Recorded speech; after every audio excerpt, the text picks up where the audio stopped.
हरे कृष्णा। स्वागतम स्वागतम स्वागतम। सुस्वागतम सुस्वागतम सुस्वागतम।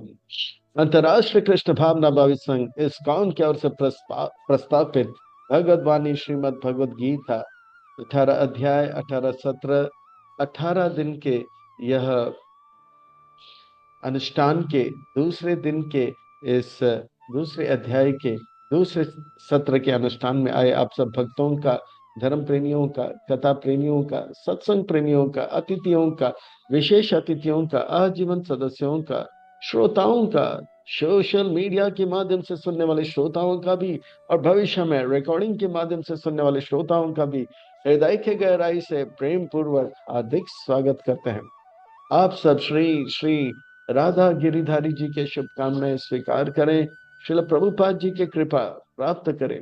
कहते हैं कि जब संसार के लोग हमें चुनते हैं, कहते हैं कि जब संसार के लोग हमें चुनते हैं तो हमें संसद में स्थान मिलता है। और भक्तों, जब भगवान हमें चुनते हैं तो हमें सत्संग में स्थान मिलता है। इसलिए जो भगवान से करे प्यार वो सत्संग से कैसे करे इनकार। जो प्रभुपाद जी से करे प्यार तो सत्संग से कैसे करे इनकार। भक्तों, आज हम आप सब अत्यंत भाग्यशाली हैं। श्री श्री राधा गिरधारी जी के परम अनुकंपा एवं अहेतु की कृपा से उनके छत्र छाया के अधीन हमें आश्रय प्राप्त हो रहा है और उनके चरण कमलों में सेवा का अवसर भी प्राप्त हो रहा है। और उन सेवाओं में भी मानव देह में प्राप्त होने वाली जो सर्वोच्च उत्कृष्ट सेवा है वह सत्संग का, श्रवण का, कीर्तन का लाभ हमें मिल रहा है।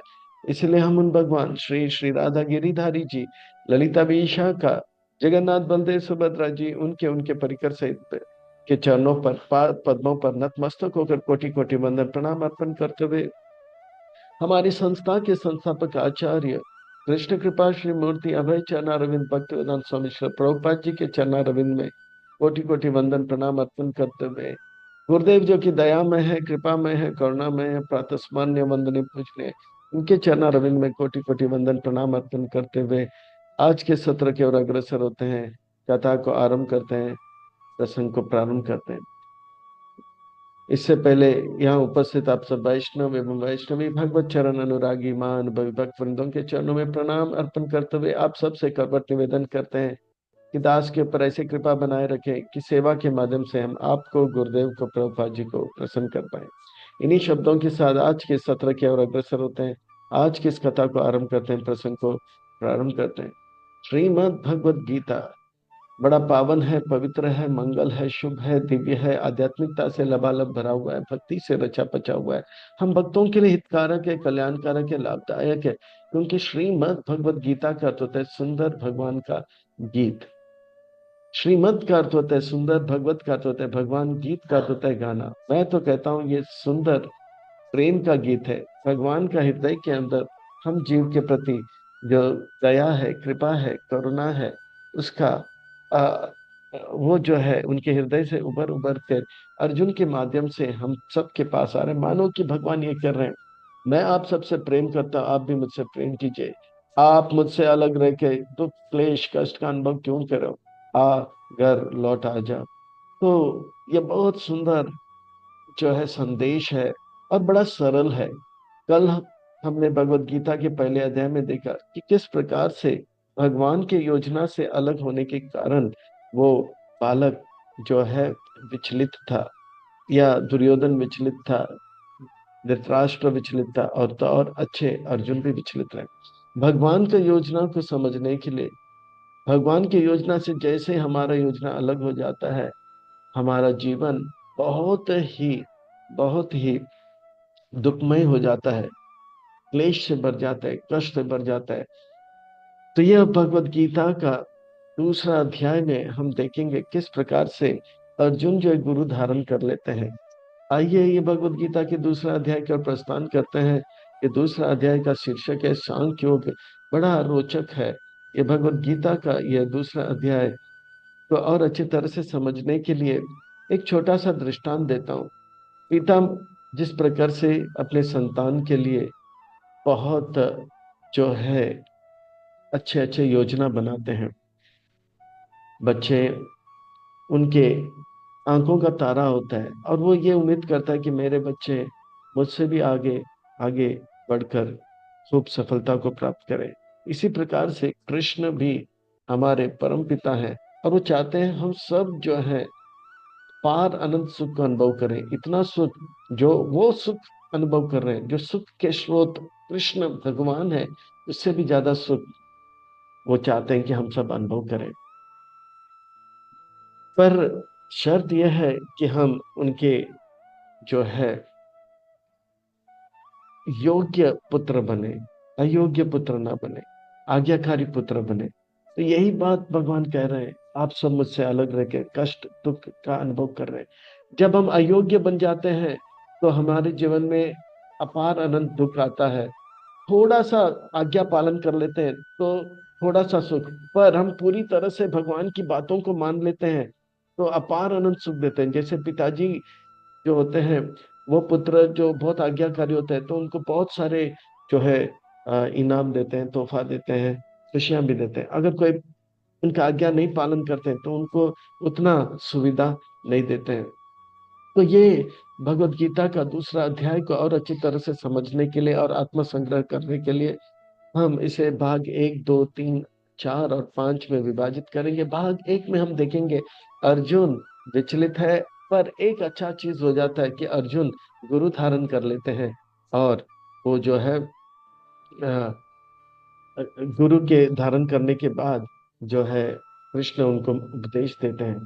भाग 2 में भगवान बताते हैं अर्जुन को कि उनकी असली पहचान क्या है। गुरु हमें बताते हैं कि हम कौन हैं, और आगे बताते हैं कि हम क्या पा सकते हैं, यानी कि अपार अनंत खुशियों को। अगर हम उनके बातों को थोड़ा मानेंगे तो थोड़ा खुशियां, उसे सकाम कर्म कहते हैं, और हम अच्छी तरह से पालन करेंगे तो अनंत सुख प्राप्त होगा, उसे कहते हैं निष्काम कर्म। ऐसे भक्त जो अपार अनंत सुख का अनुभव करते हैं, वो उन्हें स्थित प्रज्ञ कहते हैं। उनका वर्णन आता है, और निष्कर्ष प्रश्न उत्तर लिया जाएगा। आइए और विलंब न करते हुए इस दूसरे अध्याय की ओर गोता लगाते हैं, उसका रसपान करते हैं और इसका आनंद लेते हैं। बड़ा रोचक है ये अध्याय। आइए हम देखते हैं, अर्जुन का हाल बेहाल हो चुका था और संजय इसका वर्णन करेंगे। संजय वाच ताम तथा कृपावेस्तम् अश्रुपूर्णाकुलेक्षणम् विषीदन्तम् इदं वाक्यं वाच मधुसूदन। संजय कह रहे हैं कि मधुसूदन कृष्ण जो मधु नाम का असुर को मारा है, अब अर्जुन के अंदर जो शंका रूपी असुर आया उसे वध करेंगे। पर अर्जुन का क्या हाल हो गया। अर्जुन जो कि द्वापर युग के सबसे श्रेष्ठ व्यक्तित्व है, द्रोणाचार्य इंस्टीट्यूट ऑफ वॉरफेयर के गोल्ड मेडलिस्ट हैं, आज तक वो धर्म कभी देखा नहीं, आज तक कोई जो है युद्ध में हारा नहीं। अब वो रोने लग गए हैं और कह रहे हैं कि मैं युद्ध नहीं करूंगा। तो यह है भौतिक जगत। अर्जुन तो अर्जुन, अगर अर्जुन का यह हाल होगा तो हम इस जो है कलयुग के श्रेष्ठ में नहीं है, तो हमारा क्या हाल होगा, हम किस खेत के मूल्य होगा। हर किसी का इस प्रकार से हाल होगा। भगवान की योजना से थोड़ा सा हमारा योजना अलग हो गया तो हमारा जीवन जो है बहुत ही भयावह हो जाएगा। हॉरिबल मूवी, हॉरर मूवी भी हमारे हॉरिबल जीवन के सामने फीका पड़ जाएगा। अर्जुन अब संबोधित करेंगे, कृष्ण जो है संबोधित करेंगे। श्री भगवान वाच, भक्तों ध्यान देना शब्दों पर। अर्जुन जब कहते हैं तो कहते हैं अर्जुन वाचा, और धृतराष्ट्र कहते हैं तो धृतराष्ट्र वाचा, और जब संजय कहते हैं तो संजय वाचा। जब कृष्ण कहते हैं तो कृष्ण वाचा नहीं कहते हैं, श्री भगवान वाचा, क्योंकि कृष्ण श्री भगवान है। भगवान का अर्थ होता है जिनके जो जिनके पास सारा संपत्ति प्रचुर मात्रा में, सारा संपत्ति हमेशा के लिए रहता है, जिनके पास सारा सौंदर्य हमेशा के लिए होता है, जिनके पास सारा ज्ञान हमेशा के लिए होता है, जिनके पास सारा बल हमेशा के लिए होता है, जिनके पास सारा यश हमेशा के लिए होता है, और जिनके पास वैराग्य भी। ये 6 ऐश्वर्य से पूर्ण जब कोई होता है और जो व्यक्ति इसे पूरा करता है उसे भगवान कहते हैं। ये पूरे सृष्टि में कृष्ण ही है। ऐश्वर्य से समग्र से वीर्य से यशस्वी ज्ञान वैराग्य अस्तिकम सद्भग इति इंगम।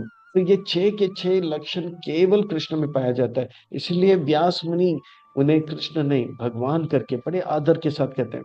दूसरा, व्यास मुनि का जो एक लक्ष्य है कि श्री भगवान जब संबोधित करें, यानी कि भगवान सबसे महत्वपूर्ण व्यक्ति हैं। इस संसार में कोई किसी को ध्यान से सुनते नहीं, पर कोई महत्वपूर्ण व्यक्ति कहते हैं तो ध्यान से सुनते हैं। तो भगवान जो है सबसे महत्वपूर्ण व्यक्ति हैं, तो उनके बातों को बहुत ही महत्वपूर्णता से सुनना चाहिए। अर्थात यहाँ वहां की बातें ना करते हुए, यहाँ वहां के विचार ना करते हुए, यहाँ वहां के कार्यों को छोड़कर एक तक को हृदय को पूरी तरह से एक चित होकर ध्यान से सुनना चाहिए। दूसरे शब्दों में हमें जो है अपने सीट बेल्ट को टाइट करके कमर कस के बैठ के आध्यात्मिक उन्नति के लिए टेक ऑफ होने के लिए तैयार हो जाना चाहिए। कुतस कुतस्तकस्मलम् इदं विस्मय समुपास्थितम् अनार्यजुस्तम अस्वर्ग्यम अकीर्तिकरम च अर्जुना। तो भगवान कह रहे ये कैसा हाल बना दिया आपने। मनुष्य शरीर प्राप्त करने के बाद दुखी हो रहे हो। ये मनुष्य शरीर मिला है कि हम भगवान की योजना को समझ ले अपनी बुद्धि से, और जो भगवान की योजना से अलग हो जाता है उसका हाल बेहाल हो जाता है।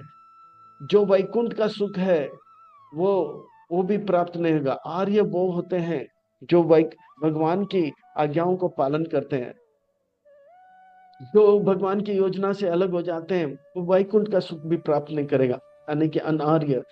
और स्वर्ग का सुख जो इंद्र इत्यादि अनुभव कर रहे हैं, वो सुख भी उन व्यक्ति को नहीं मिलेगा जो भगवान की योजना से अपना योजना अलग रखते हैं। और इस भूमंडल में उनका कीर्ति जो है क्षय होता रहेगा, यानी कि पृथ्वी में भी वो सुखी नहीं, ना तो पृथ्वी में, ना स्वर्ग में, ना वैकुंठ का सुख प्राप्त करेगा। भगवान कहते हैं मेरा पोता होकर, मेरा बेटा होकर आप इतना दुखी हो, ये क्या हाल बनाया। अर्जुन कहते हैं कि मैं ये जो है मैं देख नहीं सकता हूँ कि किस प्रकार से जो है द्रोणाचार्य और भीष्म पितामह से मैं युद्ध करूंगा। क्यों नहीं, मैं उन्हें मरते हुए नहीं देख सकता हूँ। तो अब भगवान कहते हैं ये आपका हृदय का दौर्बल्य है। क्लेब्यमास्मगमा पात नैत्यातैरुपपाद्यते शूद्रं हृदय दौर्बल्यं व्यक्त उत्तिष्ठ परम तपा। हे अर्जुन, आप परम तपा हो। आपने युद्ध में जो है दुश्मनों को तपा तपा के मारा है। अब आप कांप रहे हो, ये आपका हृदय का दौर्बल्य है। आप कह रहे हो कि ये करुणा है, दया है। नहीं, ये दया नहीं। दया जो है शरीर के लिए नहीं, आध्यात्मिक उन्नति के लिए करना चाहिए। इसे त्याग दो। त्यक्ता उत्तिष्ठ, ये उत्तिष्ठ भगवान यानी कि उठो, आध्यात्मिक उन्नति करो। ये एक बार नहीं, दो बार नहीं, तीन बार, चार बार भगवान कहते हैं। दूसरे अध्याय में दो बार कहेंगे, 11वें चौथे अध्याय में एक बार, और 11वें अध्याय में एक बार। उत्तिष्ठ, और युद्ध करने के लिए तैयार हो जाए। अर्जुन कहते हैं नहीं। अर्जुन वाच कथम भीष्म अहम सांके द्रोणम च मधुसूदना ईशुभि प्रतियोत्स्यामि पूजा आरह हरिसूदना। कृष्ण आप हरिसूदन हो, यानी कि दुश्मनों को मारे। कृष्ण आप मधुसूदन हो, मधु नाम के असुर को मारे। भगवान आपने अपने रिश्तेदारों को, गुरु को तो नहीं मारे। बोला भगवान कहते मैंने अपने मामा को मारा, पर वो तो असुर था। पर ये लोग तो बहुत ही जो है देवता जैसे हैं, वे सुर जैसे हैं, इनको कैसे मैं मानूं। ये तो पूजा के योग्य है। इन्हें तो डांटना फटकारना तो दूर की बात, तीर चलाना तो बहुत बहुत दूर की बात है। गुरून् हत्वा हि महानुभावं श्रेया भूतां हक्ष्याम अपि लोके हतावर्त कामाम। तु गुरुन् इह एवा भुञ्जानीया भोगान् रुदारी प्रतिज्ञा। ये मुझसे नहीं होगा। मैं तो इनको मारूंगा नहीं। भले वो उन्होंने ललकारा है, मैं अपने क्षत्रिय धर्म से अलग होकर मैं भीख मांगने जाऊंगा, मैं भिखारी बन जाऊंगा। नहीं नहीं, मैं अगर जीत भी लूंगा इस राज्य को, तो मैं कैसे इसका सुख अनुभव करूंगा, क्योंकि ये राज्य मेरे गुरु पितामह इनके खून से लप्त होगा। नहीं नहीं, ना चेत विद्मः कतरान्नागार्यो यद्वा जयम यदि वा नो जयेयो यानि हत्वा न जिजीविषाम ते अवस्थिता प्रमुख तत्राष्ट्र। हे कृष्ण, मैं समझ नहीं पा रहा हूँ क्या अच्छा है। क्या मैं लड़ूं और उनसे जीत उनको उनको मैं जीतूं उनसे, या मैं जो हूँ मैं जो हूँ ये, या मैं उनके द्वारा हार जाऊं। बताओ कौन जीतेगा? भगवान कहते हैं आप जीतोगे, क्योंकि आप धार्मिक हो। पर मैं नहीं नहीं लड़ना चाहता हूं, मेरा सर चकरा रहा है कृष्ण। तब अर्जुन जो है भगवान से एक बात कहते हैं, और वो कहते हैं कि कृष्ण अब आप ही मुझे संभालो, मैं आपका दोस्त नहीं, मैं आपका शिष्य बन जाता हूँ। और ये जो टर्निंग पॉइंट है पूरे भगवत गीता का, अर्जुन के जीवन का टर्निंग पॉइंट है। अर्जुन गुरु धारण कर लेते हैं और भगवान का योजना को समझ लेते हैं। तो हमारे जीवन में भी एक टर्निंग पॉइंट आना चाहिए। ये तब होगा जब हम प्रामाणिक गुरु जो संप्रदाय में आते हैं उनके शरण लेते हैं। कार्पण्य दोष उपहता स्वभाव पृच्छामि त्वं धर्म सामूढ़ चेतः यक्षयशानिशितान् ब्रूहितान् मे शिष्यस्ते हम साधिमां तां प्रपन्नम्। भगवान कहते हैं कि भगवान कहते हैं अर्जुन कहते हैं मेरे अंदर कृपणता का दोष आ गया। कृपणता करते थे कंजूस, कंजूस के पास धन संपत्ति अपार होता है, पर वो संपत्ति का इस्तेमाल नहीं करता, एक अच्छा घर नहीं लेता है। इसी प्रकार से बुद्धि का इतना सुंदर संपत्ति है, पर वो भगवान की योजना को समझ नहीं पा रहा है। मुझे कृपणता का दोष लग गया है। मैं इसलिए पूछ रहा हूं, मेरे लिए धर्म क्या है? पृच्छामितम धर्म सामुच्यत, धर्म क्या है? मेरे लिए श्रेयस्कर क्या है? कृपा करके आप बताइए, मेरे कर्तव्य क्या है? धर्म क्या है? मेरे लिए श्रेयस क्या है? भगवान कहते हैं मैं क्यों बताऊं, मैं तो आपका दोस्त हूं। आप मजाक मजाक में या मेरे बातों को काट दोगे। बोला नहीं नहीं, मैं आपका शिष्य बनूंगा। भगवान कहते हैं आप बनो शिष्य बृहस्पति का, वो स्वर्ग में है, और वेदव्यास मुनि का वो बद्रीनाथ में है। बोलता नहीं नहीं, ये मुझे जो है पाठ नहीं पढ़ा सकते हैं, मैं आप ही का शिष्य बनूंगा। मैं शिष्यस्ते हम साधिमाम ताम प्रपन्नम। यहाँ पर अर्जुन जो है पूरी तरह से शरणागत हो जाता है, और अर्जुन का जीवन में ये जो है एक टर्निंग पॉइंट आता है। ये जो है टर्निंग पॉइंट हमारे जीवन में भी हमें लाना है, अर्थात हम सबको गुरु धारण कर। जब तक गुरु धारण नहीं करेंगे हमारा जीवन भगवान की योजना से अलग होने के कारण भयावह रहेगा। ना ही प्रपश्यामि मम पानु या यक्षो काम अंचोसनम इंद्रियाणाम अवाप्या भौम असाप्तनाम रीतम राज्यम सुरानामपि अधिपतियाम। हे कृष्ण, भगवान कहते आप लड़ाई करो, आपको राज्य प्राप्त होगा। आप जीतोगे तो राज्य प्राप्त होगा, और मरोगे तो आपको स्वर्ग प्राप्त होगा। दुख किस बात का? बोला नहीं, मैं जो है ना तो स्वर्ग प्राप्त करके या राज्य प्राप्त करके सुखी हो सकता हूँ। मैं इतना जो है दुखी हूँ कि मुझे तीनों लोक भी मिल जाए तो सुखी नहीं हो जाएगा। हे कृष्ण, कृपा करके आप संदेश दो, उपदेश दो। और इस प्रकार से अर्जुन जो है अपना मंतव्य रखते हैं, कहते हैं कि मैं युद्ध करने के लिए तैयार नहीं हूँ। संजय वाच एवं उक्त्वा ऋषिकेशम गुडाकेश पराम तपा नायोच्छयाति गोविंदम उक्त्वा तूष्णीम बभुवाह। ऋषिकेश, भगवान संजय जो है धृतराष्ट्र से कह रहे हैं भगवान कृष्ण ऋषिकेश हैं, जो इंद्रियों के स्वामी हैं, मन के स्वामी हैं। यानी कि थोड़े समय में वो अपने भक्त के इंद्रिय और मन को नियंत्रित कर लेंगे। और अर्जुन गुड़ाकेश है, यानी कि अब थोड़ी देर के लिए निद्रा में है, वो निद्रा के ऊपर जय, अज्ञान के ऊपर जय प्राप्त कर रहा है।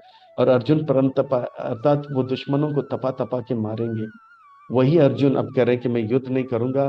पर संजय को पता है कि भगवान का योजना क्या है, कौन बनेगा राजा, युधिष्ठिर बनेगा राजा। तो इसलिए अर्जुन, संजय विचलित नहीं होता है। पर अर्जुन जो है विचलित हो गए। ताम वाच ऋषिकेशा प्रहासन इह भारत सेनयोर उभयोर मध्ये विसीदन्तम इदं वाच। इस प्रकार से, इस प्रकार से भगवान जो है, इस प्रकार से भगवान जो है, इस प्रकार से भगवान जो है, इस प्रकार से भगवान जो है हंस रहे हैं, मुस्कुरा रहे हैं, मुस्कुरा रहे हैं। और जो है वे दोनों सेनाओं के बीच में अर्जुन को रखकर वो जो है अपने उपदेश आरंभ करते हैं।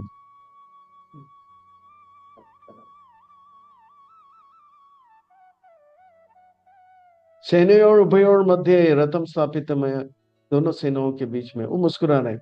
ये जो भगवत गीता का ये सुंदर सा दृश्य, अर्जुन जो है भयभीत हैं और कृष्ण मुस्कुरा रहे हैं, ये बहुत ही सार्थक है।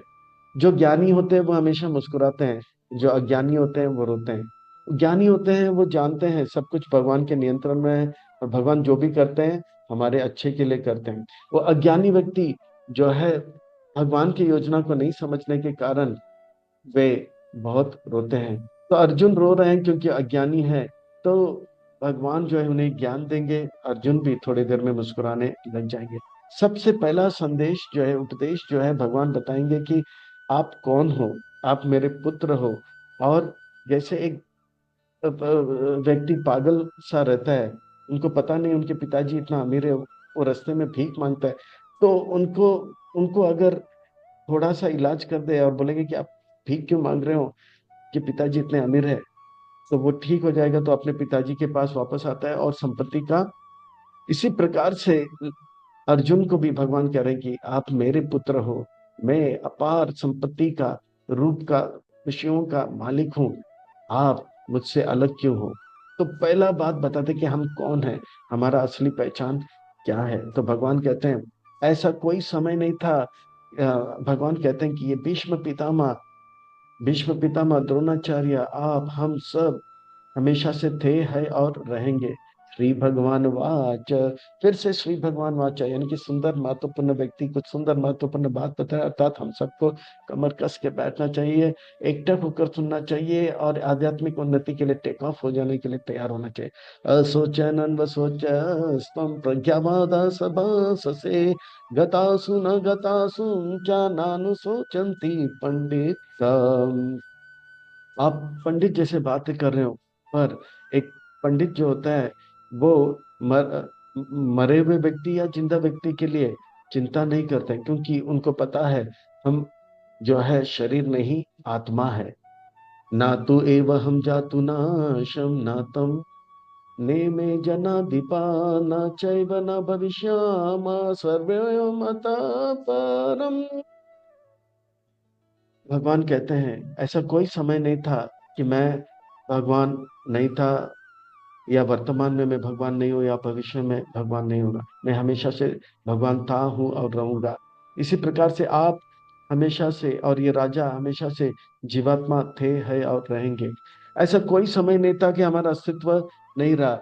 शरीर नाश हो सकता है पर आत्मा नहीं। तो ये शरीर और आत्मा का सुंदर वर्णन यहाँ पे करते हैं। शरीर जो है बदलता रहता है, बदलता रहता है, छोटे से बड़े, बड़े से नौजवान, नौजवान से वो जो है वो बुढ़ापा की ओर आते हैं, बुढ़ापा से मृत्यु की ओर, फिर से एक नया शरीर धारण करते हैं। पर वो आत्मा अमर है, शरीर नश्वर है। देहिनोऽस्मिन् यथा देहे कौमारा यौवनम जरा तथा देहांतर प्राप्ति धीरस्तत्र न मह्यते। धीर व्यक्ति, पंडित व्यक्ति जो है जानते हैं कि शरीर बदल रहा है पर आत्मा नहीं। तो ये शरीर और आत्मा को समझना बहुत जरूरी है। ये ये जो है इसको समझने के लिए एक छोटा सा दृष्टांत लेते हैं। लोग जो है फुटबॉल को लात मार रहे हैं, धाड़ धूड़। क्या आपने कभी देखा फुटबॉल ने कंप्लेन किया कि मुझे 11 और 11 22 लोग मार रहे हैं, मैं कल से नहीं आऊंगा या आऊंगी? नहीं। पर हमें कोई लात मारे तो हम नहीं आएंगे, बोले नहीं नहीं नहीं नहीं, बहुत दर्द होता है। फुटबॉल को दर्द क्यों नहीं हो रहा है? क्योंकि फुटबॉल के अंदर चेतना नहीं है। हमें दर्द क्यों हो रहा है? क्योंकि हमें हमें चेतना का अनुभव हो रहा है। अच्छा, वो चेतना कहाँ से आ रहा है? इसे समझने के लिए एक और दृष्टांत लेते हैं। एक जिंदा व्यक्ति और मरा व्यक्ति में अंतर क्या है? एक जिंदा व्यक्ति को थोड़ा सा मारो या चिमटी मारो या उनको फूल दो तो वो मुस्कुराएगा, मारो तो रोएगा, क्योंकि उनको अनुभव होता है, सुख दुख का अनुभव होता है, अच्छा बुरा का अनुभव होता है। बर्फ रखो या आग अग्नि रखो तो ताप और ठंडाई का अनुभव होगा। पर मरे व्यक्ति को कितना भी मारो, उसे बर्फ में रखो या गर्मी रखो, उनको फर्क नहीं पड़ता है। वही व्यक्ति कुछ समय पर पहले बोल रहा था ठंड लग रहा है, गर्मी लग रहा है, पर अभी वो मृत्यु प्राप्त करने के बाद ठंड गर्मी का अनुभव नहीं कर रहे। क्यों? क्योंकि वही व्यक्ति कुछ समय पहले उसके शरीर में एक ऐसा तत्व था जिस तत्व के रहने से जिस तत्व के रहने से उनको चेतना, उनके शरीर में चेतना जो है विकसित हो रहा था। और वो तत्व जाने पर वो मुर्दा घोषित किया जाता है। वो तत्व रहने पे जीवित रहता है और वो ठंडी गर्मी का अनुभव करता है। और वो तत्व हृदय के स्थान में रहता है। उस तत्व को जो है भगवत गीता शास्त्र के भाषा में जीवात्मा या आत्मा बताते हैं। और वो दिखता नहीं है आंखों से, क्योंकि वो बहुत छोटा है। बाल का सबसे छोटा हुआ हिस्सा को फिर से बहुत छोटा करो, 10,000 हजारवा हिस्सा, वही कोरोना वायरस या हाथी में पाया जाता है। मात्रा स्पर्शस्तु कौन्तेय शीत उष्ण सुख दुख दा अगमापायनो नित्यस्तां तितिक्षव भारता। और पंडित जो होते हैं या विज्ञ जो होते हैं या जो विद्वान होते हैं, वो आत्मा का उन्नति पे जोर देते हैं। शरीर को जो है कभी ठंडी का अनुभव होगा, कभी गर्मी का अनुभव होगा, फिर हमारे मन को कभी सुख का अनुभव होगा या दुख का अनुभव होगा। पर जो पंडित व्यक्ति हैं वो जानते हैं मैं शरीर नहीं। वो आध्यात्मिक उन्नति के लिए आगे बढ़ता रहता है। जैसे लहर होता है, वो कभी ऊपर तो कभी नीचे, तो कभी ऊपर तो कभी नीचे, पर हमेशा आगे जाता रहता है। इसी प्रकार से वो हर चीज सहन करता है। मान अपमान, जय पराजय, हानि लाभ सब सहन करता है, पर वो आगे बढ़ता रहता है। वो अपना आध्यात्मिक उन्नति, भगवान से प्रेम, भगवान की योजना को जो है महत्व देता है, प्रायोरिटी देता है। हर चीज को सहन करता है। वो अपने शारीरिक परिवर्तन को सहन करता है, पर आध्यात्मिक उन्नति करता रहता है। जैसे हम समय को देखते हैं, ये समय हमेशा आगे बढ़ता रहता है, कभी पीछे नहीं जाता है। इसी प्रकार से जो व्यक्ति पंडित होते हैं, विज्ञ होते हैं, धीर होते हैं, वो जो है हर चीज सहन करता है और आगे बढ़ता रहता है। याम ही न व्याता यान्ति एते पुरुषां पुरुष ऋषभ सम सुख दुख सुखम धीरम स्व अमृतत्व्य कल्पते। इस प्रकार से धीर व्यक्ति, पंडित व्यक्ति जो है हर प्रकार के चढ़ाव अपने जीवन में हर परिस्थिति बदलता रहता है, समय बदलता रहता है, स्थान बदलता रहता है, पर उनका मन का स्थिति कभी बदलता नहीं है।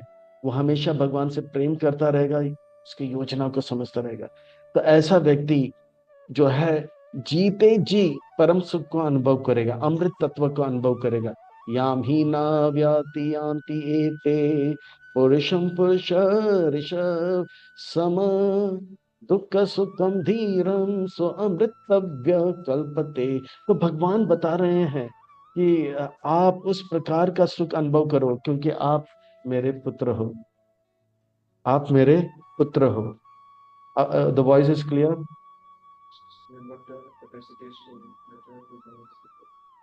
So you do something, no?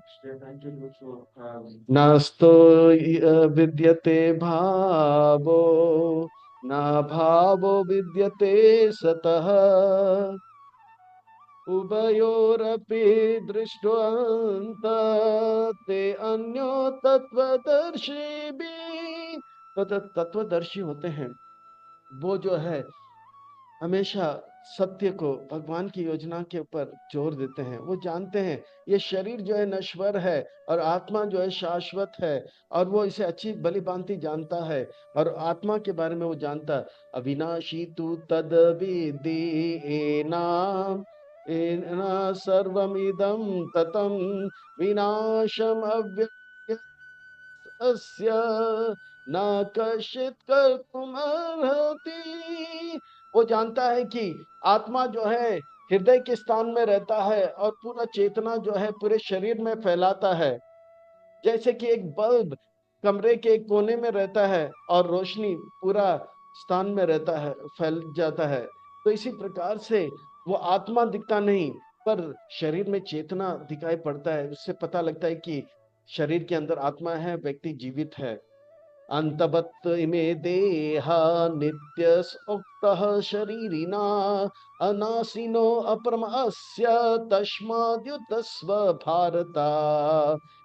Arjun, आप शरीर को मार सकते हो, आत्मा को नहीं। आप जो है अपने कर्तव्य में लगे रहो और युद्ध करो। ये ना या एनाम वेति हंताराम यश्चैनाम मन्यते हतं उभतो ना बीजानी तो नायम हंति न हन्यते। एक बात आपको पता होना चाहिए, शरीर शरीर को मार सकता है, पर आत्मा शरीर को आत्मा आत्मा को नहीं मार सकता है। ना तो आत्मा दूसरे आत्मा का मृत्यु का कारण हो सकता है।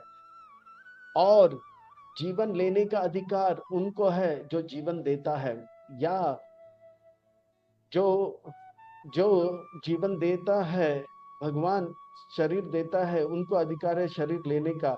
या वो जो है आज्ञा दे तो वो वो शरीर ले सकता है। तो भगवान कह रहे कि मैं आपको आज्ञा दिया है दूसरों को मारने के लिए इस युद्ध में, तो आप मारिए, नहीं तो एक मच्छर को भी मारने का हमें अधिकार नहीं है।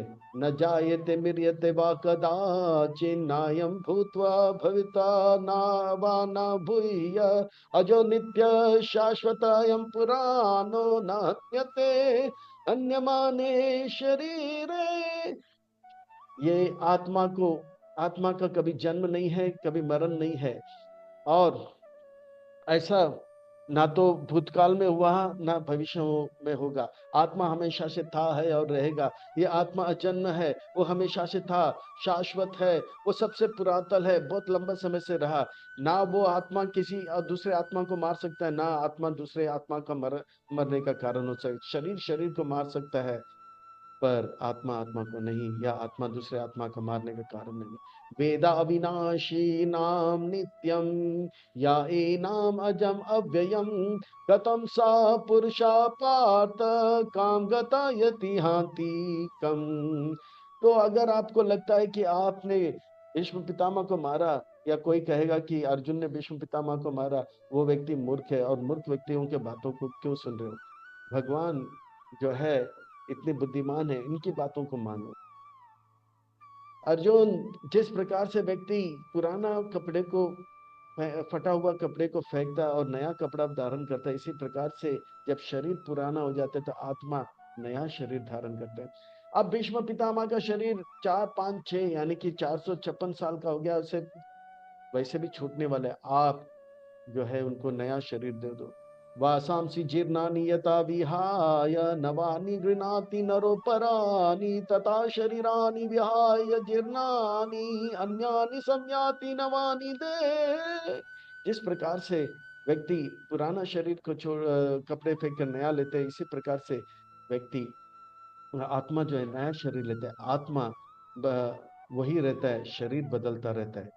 नायम चिंदन्ति नैनम चिंदन्ति शस्त्राणि नैनम दाति पावका न चैनम कीर्तयन्ति अपो न शोषयति मारुता। अर्जुन, आपके रथ में जितने भी हथियार है, उससे आप आत्मा को नहीं मार सकते हो। आप जो है तलवार से शरीर को काट सकते हो, पर आत्मा को कभी काटा नहीं जा सकता है, जलाया नहीं जा सकता है, सुखाया नहीं जा सकता है, भिगाया नहीं जा सकता है। अच्छेदोऽयम् अदाह्यो अयम् अक्लेदय अशोषया एव च नित्य सर्वगतास्तानुरचलो अयम् सनातना। ये आत्मा जो है उसे तोड़ा नहीं जा सकता है, इसे जो है पानी में घुलाया नहीं जा सकता शक्कर जैसे, ना इसे लकड़ी जैसे जलाया जा सकता है, ना उसे सुखाया जा सकता है। ये हमेशा से था, है और रहेगा। और वो आत्मा सच्चिदानंद था, है और रहेगा। सत का अर्थ होता है शाश्वत, हमेशा चित, यानी कि वो जानता है, यानी कि वो उसके पास ज्ञान रहता है। और आनंद, आनंद यानी कि वो भगवान जिस प्रकार का सुख का अनुभव कर रहे हैं, वो सुख अनुभव करेगा।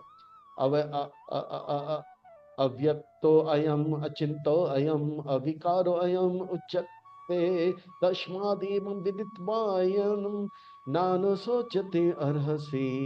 ये आत्मा जो है, हम भगवान ने हमें इस प्रकार की आंखें दी हैं जिससे कि हम पृथ्वी जल अग्नि को देख सकते हैं, हवा को भी नहीं। आत्मा उससे भी सूक्ष्म है। ये आत्मा को हम देख नहीं सकते हैं, और उसको समझने के लिए उतना तेज बुद्धि भी लोगों के पास नहीं है। पर आत्मा बदलता भी नहीं है, और आत्मा हमेशा से था, है और रहेगा। तो उसका लक्षण क्या है, प्रमाण क्या है? चेतना शरीर में है। तो भीष्म पितामह आत्मा है। आप भीष्म पितामह को नहीं, उनके शरीर को मार सकते हो, और उनको शरीर को मारने का आज्ञा भगवान जो शरीर दे रहे दिया है, तो वो इस कर्तव्य में लगे। अतः चैनम नित्य जातम नित्य वा मान यसे मृतम तथापि त्वं महाबाहो नैनम सोचति अर्हसि। हे महाबाहो, आपके बाजू में बहुत सारा बल है। आप भौतिक बल तो है, अभी आध्यात्मिक बल धारण करो, और आत्म उन्नति के लिए आप तीर चलाओगे। आपके तीर के लगने से भीष्म पितामह का आध्यात्मिक उन्नति होगा। जातस् हि ध्रुव मृत्यु ध्रुव जन्म मृत्युश्च तस्माद् अपरिहार अर्थे ना तुम सोच से अर्हसि। अगर आप नास्तिकवादियों के जैसे सोच रहे हो कि कि रसायन एक साथ मिल जाता है तो शरीर चलने फिरने लग जाता है, फिर रसायन तीतर बितर हो जाता है, मृत्यु हो जाता है, तो जान लो, जिसका जन्म है उसका मृत्यु है, जिसका मृत्यु है उसका जन्म है। अव्यक्त आदि न भूतानि अव्यक्त मध्यानि भारता अव्यक्त निदानानि एव तत्र देहाना। तो इस प्रकार से मान लो कि रसायन पहले तीतर बितर था, अब शरीर बन गया, फिर से कुछ समय के बाद तीतर बितर हो जाएगा। अब रसायन का क्या मूल है? मिट्टी। आप 1 किलो आयरन पोटेशियम सब ले लो, इसका गिनती भी कर लो 100 किलो, तो इसका पूरा कीमत जो है ज्यादा से ज्यादा 1000 रुपया तक आएगा। आश्चर्यवत।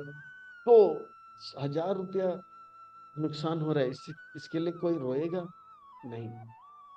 पर ये आत्मा, ये पर सच्चाई ये है कि हम शरीर में है, और हम शरीर नहीं, शरीर के अंदर आत्मा है। और ये आत्मा किसी को दिखाई नहीं पड़ता है। माइक्रो एक एक कोरोना वायरस से लेके एक हाथी के अंदर उसी साइज का जो है आत्मा है। ये देखकर लोग आश्चर्यचकित हो जाते हैं। आश्चर्यवत पश्यति कश्चित एनम आश्चर्यवत वदति ततेव अन्य आशवच्चैनम अन्य शिनोति श्रुत्वापि एनम वेद न चैव कश्चित्। तो इस प्रकार से आत्मा के बारे को देखकर कुछ लोग हैरान हो जाते हैं। आत्मा का प्रभाव को, कुछ लोग आत्मा का प्रभाव को सुनकर हैरान हो जाते हैं। कुछ लोग आत्मा के बारे में कहते हैं और आश्चर्यचकित हो जाते हैं। पर ये आत्मा बहुत ही आश्चर्यचकित है, आश्चर्य प्रदान करता है। एक छोटा सा है, पर बड़ा कमाल का है। पूरा शरीर में रह उसका चेतना जो है फैलता है, पर वो दिखता नहीं है। सेल्फी लो, आईना में देखो, फोटो लो, एक्सरे लो, सीटी स्कैन करो, हड्डी दिखाई पड़ेगा, पर आत्मा नहीं। इसलिए सब लोग आश्चर्यचकित है। देहि नित्यम अवद अयम देहे सर्वस्य भारता तस्मात् सर्वाणि भूतानि न तम सोचति अर्हसि। तो अर्जुन, आत्मा हमेशा से था, है और रहेगा, और शरीर हमेशा नश्वर होता रहेगा। तो जो चीज नश्वर है उसके पीछे मत जाओ। आत्मा का उन्नति, आप कर्तव्य का पालन करो, और भीष्म पितामह का भी आध्यात्मिक उन्नति के लिए आप धनुष में तीर लगा के युद्ध करो। आप आत्मा हो, हम सब आत्मा है, हम शरीर नहीं। हम ना तो हिंदू है, ना मुस्लिम है, ना सिख है, ना ईसाई है। हम ना तो अमेरिकन है, ना तो जो हम जो है रशियन है, यूक्रेनियन है, पैलेस्टाइन है, या इजरायली है। हम सब आत्मा है। ये आत्मा के बोध के अभाव से आज हम एक दूसरे से लड़ाई झगड़ा कर रहे हैं। तू हिंदू है, तू मुसलमान है, मारो काटो पीटो। इजरायली है, पैलेस्टाइन है, मारो पीटो काटो। रशियन है, यूक्रेनियन है, मारो पीटो काटो। अमेरिकन है, आप रशियन है, मारो पीटो काटो। ना कोई, हम सब जो है भगवान के अंश हैं, आत्मा है। जैसे जीसस क्राइस्ट कहते हैं, I am son of God, मैं भगवान का पुत्र हूँ। इसी प्रकार से हम सब भगवान के पुत्र हैं। पर बात यह है कि जीसस को पता है कि वो आत्मा है, भगवान का पुत्र है, हमें पता नहीं। और हम अज्ञान में रह के पता नहीं कितना लड़ाई झगड़ा कर रहे हैं।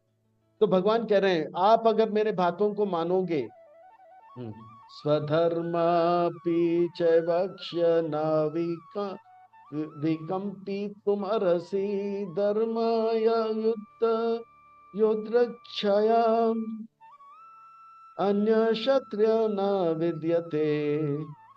तो भगवान कहते हैं, अगर आप मेरे बातों को पूरी तरह से नकारोगे तो हमेशा दुखी रहोगे, पर थोड़ा सा मानोगे तो थोड़ा सुखी हो जाओगे। पर आप पूरी तरह से समर्पित हो जाओगे तो अपार अनंत सुख प्राप्त करोगे। और मैं चाहता हूं, मेरा योजना है कि आप अपार अनंत सुख को प्राप्त करो। यदृच्छाय चोपानानां स्वर्गदारम अपवृतम सुखानि क्षत्रिय पात लभन्ते युद्धम ईदृश। आप अगर थोड़ा सा मेरे बात मानोगे, स्वर्ग का सुख आपको मिलेगा, और युद्ध जीतोगे तो राज्य प्राप्त होगा। अतः चेतम इमं धर्म्यम संग्रामम न करिष्यसि तथा स्वधर्म्यम कीर्तिं च हित्वा पापम अवाप्स्यसि। अगर आप लड़ाई ही नहीं करोगे, मेरे बातों को ही नहीं मानोगे, तो इसे पाप कहा जाएगा, और पाप दुख का कारण होगा, और ये बहुत ही भयावह होगा। थोड़ा सा सुख चाहिए या अपार अनंत सुख चाहिए, पर मेरे बातों को आप मानो। अकीर्ति चापि भूतानि कथयिष्यन्ति ते अव्ययम संभवा वीतस्य च अकीर्ति मरणाद अतिरिच्यते। और अगर युद्ध छोड़कर आप चले जाओगे, मेरे बातों को मानोगे, पाप के मार्ग में चले जाओगे, लोग आपका निंदा करेंगे। अर्जुन डर के मारे गए, युद्ध की भूमि को छोड़ दिया है, वो डरपोक है। हाँ, पता है ना, वो 1 साल के लिए हिजड़ा बना था, अभी तक उसके अंदर हिम्मत नहीं आया। तो लोग जो है आपका निंदा करेंगे। भयाद रनाद उपारातम माम स्यांति त्वं महारता ईशाम च त्वं बहुमतो भूत्वा यशस्वी लगावा। लोग हंसेंगे, मजाक करेंगे, डर के मारे भाग गए। और आपके लिए ये सुनना बहुत ही, क्षत्रिय के लिए अपमान सुनना बहुत ही भयावह होता है। दुख इतना होता है कि मृत्यु से भी ज्यादा इन बातों को सुनना होगा। आप ये सुन नहीं पाओगे, इसलिए आप जो है मेरे बातों को स्वीकार करो। अवच्या वदम च बाहुम वदिष्यांति तव अहिता निंदस्त तव समार्त्याम ततो दुःखतरम नु किम। ये बहुत ही दुखदाई होगा अर्जुन, आप मेरे बातों को नहीं मानोगे तो बहुत ही दुखदाई होगा। हतो वा प्राप्स्यसि स्वर्गं जित्वा वा भोक्ष्यसि महिं तस्मादुत्तिष्ठ कौन्तेया युतया कीर्ति निश्चया। मेरे बातों को मानो और मेरा सेवा में लग जाओ, युद्ध करो। अगर आप मरोगे तो स्वर्ग प्राप्त करोगे, और जीतोगे तो राज्य प्राप्त होगा। इसलिए दूसरी बार कह रहे हैं, उत्तिष्ठ, खड़े हो जाओ। आप मेरे बातों को थोड़ा मानोगे तो थोड़ा थोड़ा पर आप, मैं चाहता हूं कि आप पूरी तरह से समर्पित होकर निष्काम भाव से आप जो है मेरे सेवा में लग जाओ, अपार अनंत सुख प्राप्त करोगे। यह है भगवान का योजना अर्जुन के लिए और हम सबके लिए। हम सबको क्या दुख चाहिए नहीं, थोड़ा सा सुख चाहिए वो भी नहीं, हमको अपार अनंत सुख। और अपार अनंत सुख प्राप्त करने के लिए भगवान कहते हैं निष्काम कर्म योग के मार्ग में लगो। और उसका सुंदर वर्णन अब से लेके 53 नंबर श्लोक तक करेंगे, बहुत सुंदर। सुखे सुख दुखे समय कृत्वा लाभ लाभ जयो जयो तथा युद्धया युजस्वा नैवं पापम अवाप्स्यसि। जो भगवान को प्रसन्न करने की योजना में लग जाते हैं, वो लहर की तरह, मैंने बताया ना, आगे बढ़ता रहते हैं। चाहे सुख हो, सुख का अर्थ होता है अनुकूल परिस्थिति, दुख का अर्थ होता है प्रतिकूल परिस्थिति। जैसे एक बच्चे को आइसक्रीम चाहिए, मिल गया तो सुख, आइसक्रीम चाहिए पर नहीं मिल रहा है तो दुखी हो जाता है। पर परिस्थिति कैसे भी हो, मन स्थिति वह है कि मैं भगवान की योजना को पूरा करूंगा, लहर की तरह वो आगे बढ़ता रहे। लाभ हो या हानि हो, जय हो या अजय हो, वो भगवान की योजना को पूरा करने के लिए आगे बढ़ता रहता है, बढ़ता रहता है, बढ़ता रहता है। वो रुकता नहीं है, लहर की तरह। एषा ते अभिहिता सांख्ये बुद्धिर्योग तव इमं शृणु बुद्ध्या युक्त यया पात कर्म बंधन प्रासी। तो इस प्रकार से भगवान जो है अब बताने वाले हैं निष्काम कर्म योग के बारे में। निष्काम कर्म योग शब्दों को ध्यान देना, निष्काम कर्म योग, बुद्ध योग, भक्ति योग, ये सब जो है ये एक ही चीज को यानी कि सेवा को दर्शाते हैं, यानी कि भगवान का सेवा। निष्काम कर्म योग, भक्ति योग, बुद्धि योग, एक सब क्या है, भगवान का योजना को समझकर भगवान का सेवा। जब हम भगवान की सेवा में लग जाते हैं, हम अपने आप को भगवान के आत्मा समझते हैं, भगवान का पुत्र समझते हैं और भगवान की सेवा में लग जाते हैं, तो सेवा में इतना इतना इतना कृपा रहता है। नेहा अभ्रिकमनाशो अस्ति प्रत्वायो न विद्यते स्वल्पम अप्यस्य धर्म त्रायतो महतो भयात्। जो भगवान की सेवा में लग जाता है, वो भगवान का सेवा आध्यात्मिक होता है, आत्मा से उसका कनेक्शन होता है, वो शाश्वत रहता है। वो सेवा, वो कभी नाश नहीं होगा और वो कभी घटेगा भी नहीं। जैसे मान लो कि कोई व्यक्ति, मान लो कि कोई व्यक्ति धीरू भाई अंबानी ने करोड़ों अरबों कमाया है, पर शरीर छोड़ने के बाद धीरू भाई अंबानी के पास जीरो पैसा है। मान लो किसी ने पीएचडी, डबल ट्रिपल पीएचडी करना है, अगले जन्म में फिर से वो स्कूल ज्वाइन करेगा, एबीसीडी पढ़ना पड़ेगा। तो ये भौतिक शिक्षा, भौतिक लाभ वो नाश हो जाता है, घटता है। पर आध्यात्मिक सेवा, आज आपने भगवान के हुंडी में एक पैसा डाला, वो हमेशा के लिए आपके हमारे आध्यात्मिक बैंक में रहेगा। वो कभी, आत्मा जैसे अमर है, वो सेवा भी अमर रहेगा। नेहा अविक्रम नाशो, नाश नहीं होगा। प्रत्वायो यानी कि घटेगा भी नहीं, एक पैसे का, हाँ, 0.1 पैसा भी नहीं होगा, वो रहेगा। और भगवान दूसरे कहते हैं कि भगवान का सेवा इस जीवन में करेंगे, बहुत बड़े खतरे से हम बच जाएंगे। हमें फिर से एक मनुष्य शरीर मिलेगा जिसमें हम आध्यात्मिक जीवन, इसका डिटेल 6 अध्याय में मिलेगा। इसलिए बात को आगे बढ़ाते हैं। व्यवस्थिया व्यवसायत्मिका बुद्धि है कि एक नंदना बहुशाखा ही अनंत बुद्धय व्यवसायी नाम।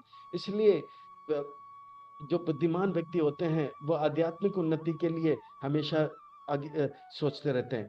उसके लिए व्यवसाय आत्मिका, एक तक होकर, एक चित होकर, व्यवसाय आत्मिका बुद्धि, वो आत्मा का उन्नति के लिए उसका पूरा जीवन लगा रहता है। क्योंकि ये आध्यात्मिक उन्नति जितना करेंगे उतना हम भगवान की योजना को समझेंगे, जितना भगवान की योजना को समझेंगे उतना अपार सुख को अनुभव करेंगे। परिस्थिति अनुकूल या प्रतिकूल हो जाए, पर मन स्थिति आनंद से भरा हुआ रहेगा। या और जो बुद्धिमान व्यक्ति है वो जानते हैं, शास्त्र में भी लिखा है कि हम लोग तंदुरुस्त हो सकते हैं, स्वर्ग में जा सकते हैं, पर इन बातों में वो फंसता नहीं है। वह अपने मन का शक्ति, तन का शक्ति, धन का शक्ति भगवान की योजना को पूरा करने में लग जाते हैं। यामीमां पुष्पितां वाचं प्रबद्धन्ति अविचिता वेदरत वेदवादरत पात नान्यद अस्तिति वादिनाम। वेदों के जो है फुसलाने वाले बातों में वो फंसता नहीं है। जैसे कोई राजा कहता है कि आप यहाँ से लेके 1 किलोमीटर का दौड़ दौड़ो, और इस दौड़ को के अंत में जैसे ही आप जाओगे तो मैं आपको जो है अपार अनंत संपत्ति दूंगा, राजकुमारी विवाह में दे दूंगा और आप अगले राजा बनोगे। तो लोग भागते हैं। पर वहां पे खाने पीने का आइटम और वहां पे पिक्चर, ये वो सब मन को बहलाने वाली बातें। लोग बोलते हैं अरे हम लोग सब भाग रहे हैं, पता नहीं हम फर्स्ट आएंगे कि नहीं आएंगे, चलो अभी मजा कर लेते हैं। तो लोग उसमें फंस जाते हैं। पर एक बुद्धिमान व्यक्ति होगा, बोले जो कुछ भी हो, मैं ये सब जो है इसमें फंसना नहीं। अगर मैं 1 किलोमीटर भाग लूंगा, कम से कम मुझे पूरा राज्य तो मिल जाएगा, ये गारंटी है। तो इन चीजों में फंसता नहीं है। इसी प्रकार से जो आध्यात्मिक, जो बुद्धिमान व्यक्ति होते हैं वो जानते हैं कि स्वर्ग का सुख, अमीर बनना, ये सब जो है मन को बहलाता है, कुछ समय के लिए सुख देगा। पारानंद सुख केवल भगवान का भक्ति देगा। तो भक्ति भक्ति या निष्काम कर्म योग में ही लगा रहता है। कामात्मा न सर्व पार, जन्म कर्म फल प्रदा, क्रिया विशेष बहुलानाम, भोग ऐश्वर्य गतिम प्रति। जो लोग बुद्धिमान नहीं होते हैं, वो संसार के सुख में फंसे ही जाते हैं, फंसे जाते हैं, फंसे जाते हैं। भोग और उसका ऐश्वर्य में। भोग का अर्थ होता है मौज मस्ती। ऐश्वर्य का अर्थ होता है समृद्धि। और जो लोग इसमें फंस जाते हैं रावण जैसे, भोग ऐश्वर्य प्रसक्ता नाम व्यापहरति चेतसाम व्यवसायत्मिका बुद्धि समदो न विद्यते। बुद्धिमान व्यक्ति जानता है, एक बार इस भोग ऐश्वर्य में फंस जाता है, उसका मन फिर भगवान में कभी लगेगा नहीं। इसीलिए वो इन चीजों से दूर रहता है। और इन बातों को शास्त्र में बताया गया है। त्रैगुण्य विषय वेदा निस्त्रय भव अर्जुना, निर्द्वंद नित्य सत्वस्थ निर्योग क्षेम आत्मवान।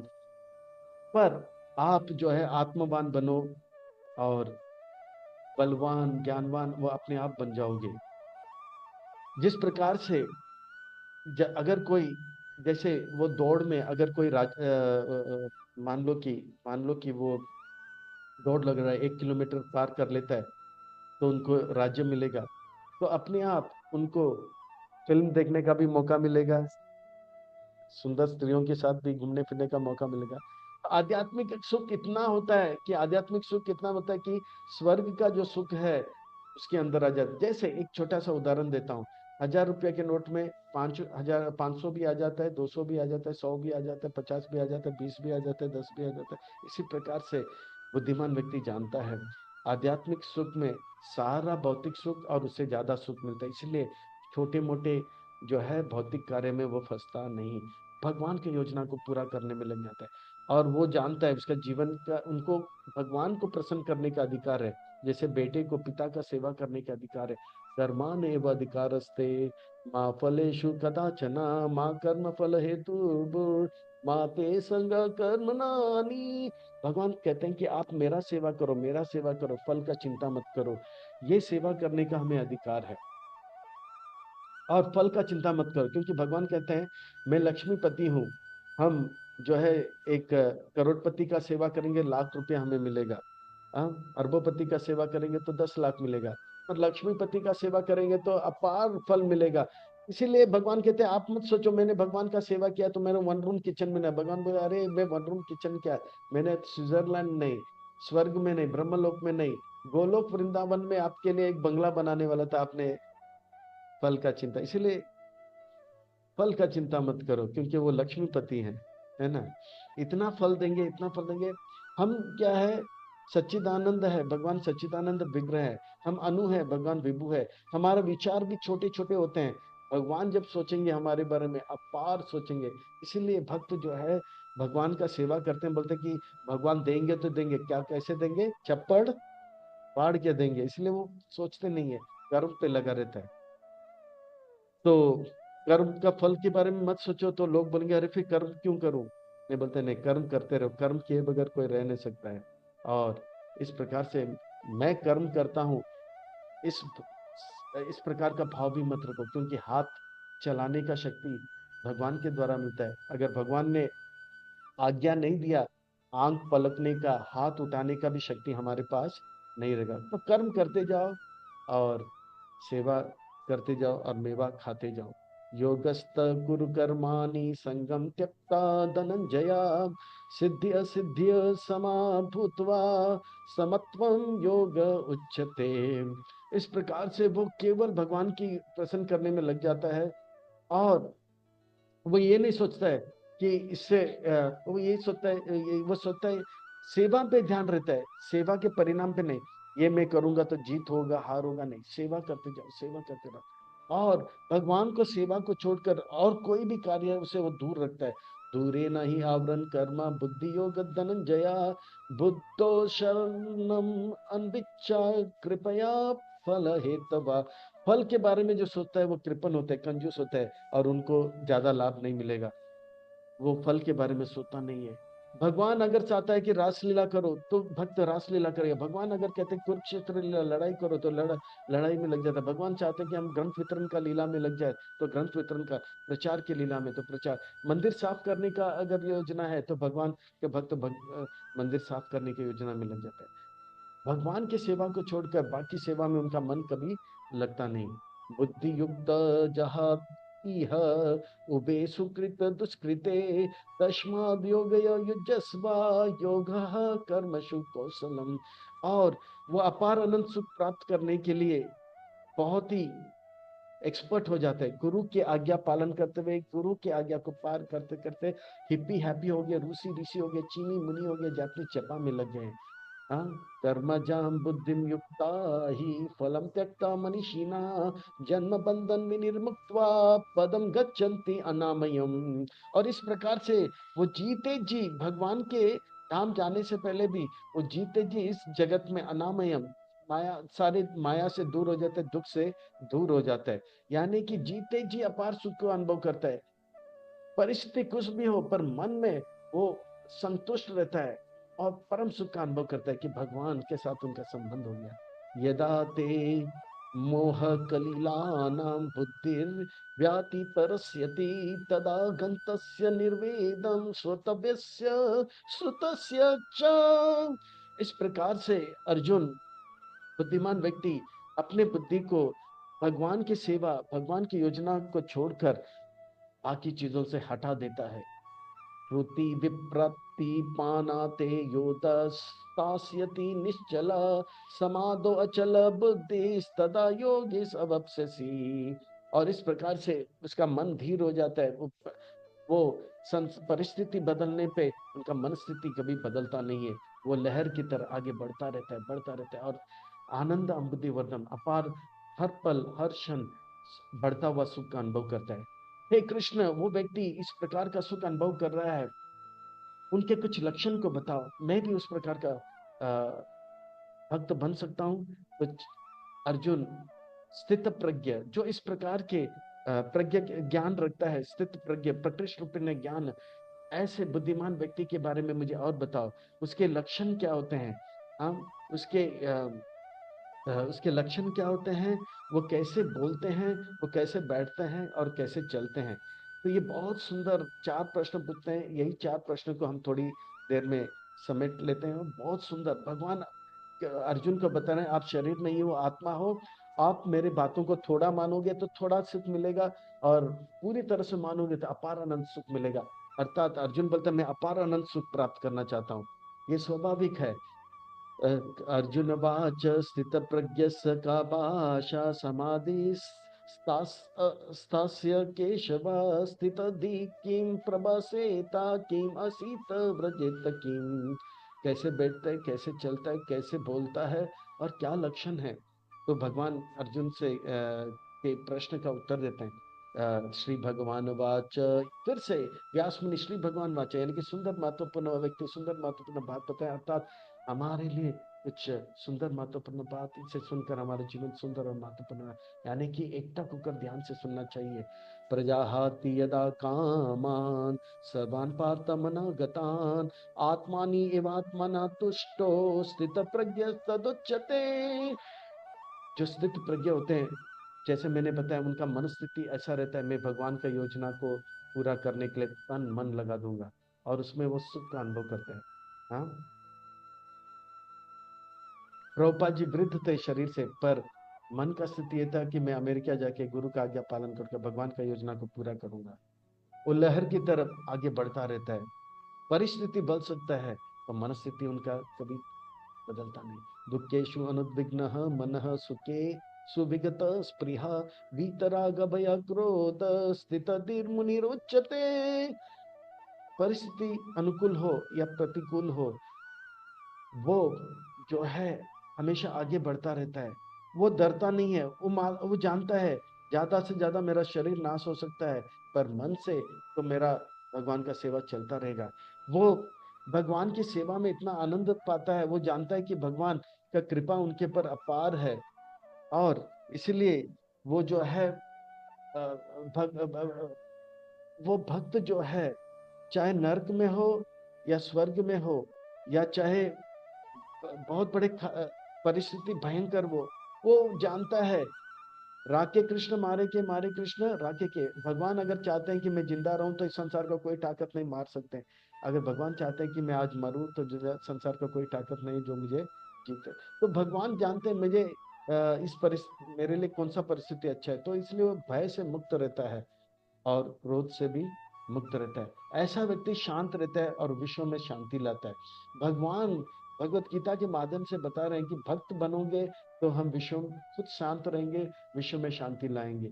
आज विश्व में अशांति इसलिए क्योंकि लोग भक्त नहीं बन रहे हैं, अशांत नहीं, शांत नहीं है, और अशांति फैल रहा है। या सर्वत्र अनभिस्नेह तत्तत् प्राप्य शुभ शुभम नाभिनंदन्ति न द्वेषति तस्य प्रज्ञा प्रतिष्ठिता। वो ये नहीं देखते कि कोई मुझे मीठे बातों से मुझे सत्कार मान दे रहा है या कोई मुझे अपमानित कर रहे हैं, इन बातों से विचलित नहीं होते हैं, क्योंकि उनको पता है मेरा मैं भगवान का सेवा में लगा हूं, भगवान को प्रसन्न करना मेरा लक्ष्य है। मान अपमान जय विजय से वो परे लहर की तरह वो आगे बढ़ता रहता है। यदा समाहते चयम कुर्मो अनविघ्नया सर्वसह इंद्रियाणि इंद्रियार्थेभ्य तस्य प्रज्ञा प्रतिष्ठिता। वो कैसे अपने आप को बचाता है, तो कहते हैं कि वो बैठता है जब खतरा आता है। लो यानी कि मान लो वो कहीं जा रहा है, चमक दमक से भरा हुआ है, इंद्र तृप्ति की बातें, जैसे मोबाइल में गंदे गंदे फिल्म्स बताए जा रहे हैं यूट्यूब में, तो वो उन अपने आप का रक्षा करते हैं। वो जानते हैं ये गंदे बातें जो हैं मेरे मन को दूषित कर सकता है, भगवान से दूर कर सकता है, तो अपना रक्षा करता है। कैसे? जैसे एक कछुआ जो होता है, वो उसके सर, उसका पूंछ, दो हाथ दो पांव जो है कवच के बाहर रहता है, और जैसे खतरा आता है तो सर पूंछ दो हाथ दो पांव को अंदर लेता है और अपने आप को सुरक्षित रखता है। इसी प्रकार से भक्त जब देखता है कि ये मोबाइल में गंदे गंदे आते, तो मोबाइल से उस प्रकार के ऐप को ही उड़ा देता है, अपने आप का रक्षा कर लेता है। वो जानते हैं क्योंकि भक्त ने भक्ति का आस्वादन किया, भगवान का सेवा का सुख का अनुभव किया, सुबह जल्दी उठना, मंगल आरती में जाना, इसका सुख का अनुभव किया है। और उस सुख के सामने इस संसार का सुख फीका पड़ जाता है। इसीलिए वो अपने आप को रक्षा कर सकता, इन चीजों से बचा सकता है। पर संसार के लोग क्योंकि भक्ति का सुख का अनुभव नहीं करते हैं, कीर्तन का सुख हो, प्रसाद का सुख हो, या जपा का सुख हो, या सेवा का सुख अनुभव नहीं करते हैं, इसलिए इन गंदे चीजों में उनका मन अगर लग जाता है तो पूरा लग जाता है, वो हटा नहीं पाते हैं। विषया विनिवर्तन्ते निरह रस देहिनां रसवर्जं रसापस्य परम दृष्ट्वा निवर्तते। वो भक्त बोलता है कि नहीं नहीं, मुझे सेवा का सुख चाहिए, इन चीजों का सुख नहीं चाहिए। और सेवा का सुख ये निम्न जो है प्रकार का भोग के सुख से बहुत श्रेष्ठ है, उसका अनुभव किया है, इसलिए वो हिम्मत करता है इन चीजों में मेरा मन को मैं नहीं लगाऊं। यताता यतातो ही अपि कौन्तेय पौरुषस्य विपश्चिता इंद्रियाणि प्रमत्तीनि हरन्ति प्रशव मनः। वो जानता है अगर मैं ये 1 किलोमीटर पार कर लूंगा, मैं राजा बनूंगा, तो अपने आप वो जो सुंदर स्त्री का सुख है, वो खाने का सुख है, वो फिल्म देखने का सुख है जो रास्ते में बताया जा रहा है उसमें वो मिल जाएगा। अभी मैं अगर नहीं लक्ष्य को प्राप्त करूंगा, इसी में फंसा रहूंगा। तो वो भगवान की भक्ति में इतना सुख है, तो उस सुख को कभी उस भगवान का भक्ति को कभी त्यागेगा नहीं। तानि सर्वाणि संयम्य युक्त असित मत परा वासे ही यशेंद्रियानि तस्य प्रज्ञा प्रतिष्ठिता। वो अपने आप को गंदे चीजों से बचा के रखता है और भक्तों के संग में रहता है, अभक्तों से संग से दूर रहता है, प्रजल्प से दूर रहता है, अतिहार से दूर रहता है, अतिहार प्रजल्प इत्यादि से दूर रह के अपने आप का उत्साह के साथ भरा के रखता है, निश्चय धैर्य भक्तों के संग में रहता है। उनको पता है मन एक बार गलत चीज में लग जाएगा तो उसी में रचता जाएगा। ध्यायतो विषयान् पुंसान् संगास्तेषु उपजायते संगा संगायते कामात् कामात् क्रोधाभिजायते। जैसे एक अच्छे घर का लड़का पहली बार कॉलेज जाता है तो वो अच्छे घर का लड़का है, अच्छा पढ़ाई कर रहा है, उसके पिताजी का वो अच्छा बेटा है, उसका पिताजी बड़ा नामी है, पर लड़की पे उनका मन आ जाता है और उस मनी मन उसके चिंता करने लग जाता है। फिर दायतो विषयान पुंसान, उसके बारे में ध्यान करने के कारण दायतो विषयान पुंसान, ये मन में उसके लड़की के बारे में, क्योंकि लड़की को देख रहा था, हाँ देखने के द्वारा उसका संग कर रहा था, तो संग करने के कारण उनका ध्यान करने लगा। ध्यान करते करते मन में होगा वो मेरी है, वो मेरी है, वो मेरी है और किसी की नहीं। पर वो क्या करती है, जब बलराम जयंती नारायण पूर्णिमा यानी कि रक्षाबंधन का दिन आता है, भैया ये लो, तो फिर बोलते हैं तुम मेरी नहीं हो, तो उनको क्रोध आता है कैसे किसी और के हो गई, और उनको ग्रीटिंग कार्ड था, भैया वेडिंग में आना जरूरी है आपको, आपके बगैर ये वेडिंग पूरा नहीं होगा, तो उनको क्रोध आता है। क्रोधात भवति सम्मोह सम्मोहत स्मृति विभ्रम स्मृति भ्रंशात बुद्धिनाशात बुद्धिनाशात प्रणश्यति। बोलते हैं, अगर तू मेरी नहीं तो तू अब किसी की नहीं होगी। वो इतना पागल हो जाता है कि वो कहता है कि क्रोधात भवति सम्मोह। अब समाज स्मृति विभ्रमत, वो भूल जाता है कि वो एक अच्छा घर का लड़का है, उसके पिताजी का नाम है, उसका भी नाम है, वो भूल जाता है। और वो सुहाग रात के दिन बोलता है कि तू मेरी नहीं तो कि तेरे किसी की नहीं। उसके हस्बैंड को भी मारता है, उसको भी मारता है, उसको भी मारता है, फिर वो जेल चले जाए। बुद्धिनाथ स्मृति भ्रंशत बुद्धिनाशत, बुद्धिनाशत वो फिर जेल में चले जाता है। तो इस प्रकार से वो जानता है थोड़े समय के लिए अगर मैं भगवान से अलग मन लगा दूं, वो पूरा चक्कर जो है मुझे भगवान से दूर लेकर जाएगा और मेरा जीवन नाश हो जाएगा। राग देश विमुक्तेस्तु विषयान इंद्रियाश्चरान आत्म विषेद विदे आत्मा प्रसादान अधिगच्छति। और इस प्रकार से वो व्यक्ति हर प्रकार की परिस्थिति को सहन करता है, हर प्रकार के जय विजय पर मान अपमान को सहन करता है। और ये उनका प्रयास को देखकर भगवान उनके ऊपर कृपा करता है, प्रसादन अधिगच्छति। और भगवान की कृपा से अब भगवान की कृपा प्राप्त होता है। भगवान देखता है ये मेरा भक्त जो है प्रयास कर रहा है, प्रयास कर रहा है, और हर प्रकार के जो है चमक दमक को वो सहन कर रहा है, मेरा सेवा में लगा है। और भगवान जब कृपा करते हैं तो कहते हैं ना, भगवान जब देते हैं तो छप्पड़ फाड़ कर, प्रसादे सर्व दुखा नाम हानि अश्युपजायते प्रशांचित सही आसु बुद्धि पर्यावतिस्तते। और इस प्रकार से भगवान कृपा करते हैं और भगवान उनका रक्षा करते हैं, उनका आध्यात्मिक जीवन का भी रक्षा करते हैं। नास्ति बुद्धिर अयुक्त न च अयुक्त भावना न च भावाय शांतिरसंतस्य कुत सुखम। भक्त जानता है अगर हम भगवान की योजना को नहीं समझेंगे, गुरु धारण नहीं करेंगे, हम कभी शांत शांत नहीं रहेंगे, मन शांत नहीं रहेगा। अगर मन शांत नहीं रहेगा तो सुख तो बहुत दूर की बात है। इसलिए वो अपने इंद्रियों को बस में रखता है और इंद्रियों को गुरु की सेवा में लगा देते हैं। इंद्रियाणाम ही चरंतम यन्मानो अनुविद्यते तस् तदस्य हरति प्रज्ञाम वायुर नामम इवं बसे। एक सुंदर उदाहरण देते हैं, जैसे हमारा मन नौका की तरह, नौके की तरह है, वो उसका लक्ष्य है उत्तर की तरफ जाना, पर वायु अगर आता आता है तो उत्तर के जगह पे हम दक्षिण की ओर भी जा सकते हैं। तो वो इस प्रकार से अपने आप को संभालता है कि वायु के वायु के प्रभाव में नहीं आता है और उत्तर की तरफ अपनी दिशा को रखता है। वो अपने आप को इंद्रियों का जो चमक दमक जो है एक वायु की तरह है, जो हमें भगवान की ओर जाने से रोक सकता है। जैसे एक शिकारी होता है ना, साधक भक्त ऐसा ही होता है, शिकारी की तरह शिकार अपने जाल में पंछी को ले लेता है, खरगोश को ले जाए, तो वो जानता है कि ये जाल में खरगोश वगैरह है, नजर हटी दुर्घटना घटी, यानी कि थोड़ा सा भी अगर वो असावधानी किया तो ये पंछी ये नहीं कहेगा कि ये बहुत अच्छा शिकार है, अरे थोड़े समय के लिए ना उसका जाल ढीला हो गया, चलो ना हम थोड़ी उड़ेंगे। नहीं, वो उड़ जाएगा।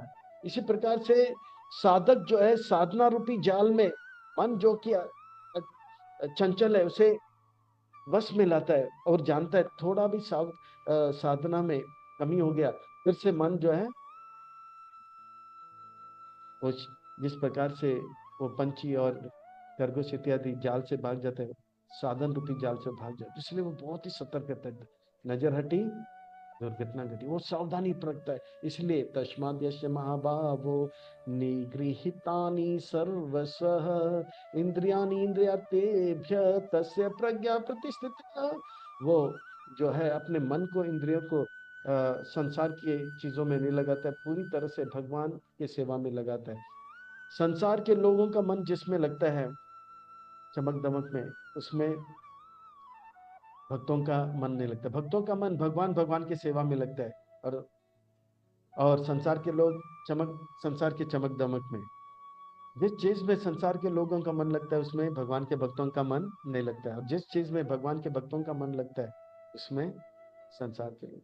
या निशा सर्वभूतानां तस्य जागृति संयमी यशां जागृति भूतानि सा निशा पश्यतो मुने। जो समय भक्त लोग सुबह सुबह उठ के जपा में लग जाते हैं, तब संसार के लोग सोए रहते हैं, और संसार के लोग रात को डिस्को डिस्को करके नाचते हैं, तब भक्त लोग सोए रहते हैं। तो इस प्रकार से अपूर्यमाना अचल प्रतिष्ठाम समुद्राम अपह प्रवस प्रविश अंति यद्वत् तावत् कामं यम प्रविशान्ति सर्वे सा शांतिम अपनोति न कामा कामी। इस प्रकार से वो भक्त भगवान का सेवा करके, भगवान का कृपा प्राप्त करके अपार आनंद सुख का अनुभव करता है। वो भगवान का कृपा प्राप्त कर लेता है, सुख अपार प्राप्त अनुभव करता है। वो जानता है ये आध्यात्मिक सुख जो है भौतिक संसार के हर प्रकार के सुख से श्रेष्ठ है। और जितने भी भौतिक इच्छाएं आते हैं उनका मन विचलित नहीं होता है। धन आए तो वो जानते हैं धन भगवान का, धन भगवान की सेवा में लगे। जन आए तो भगवान की सेवा में लगा लेते हैं। कुछ भी इनके जीवन में आए तुरंत वो भगवान की सेवा में लग ले। जैसे समुन्द्र में पानी रहता है, पर समुन्द्र में नदी से निरंतर पानी आता है, पर समुन्द्र अपने सीमा से बाहर नहीं जाता है।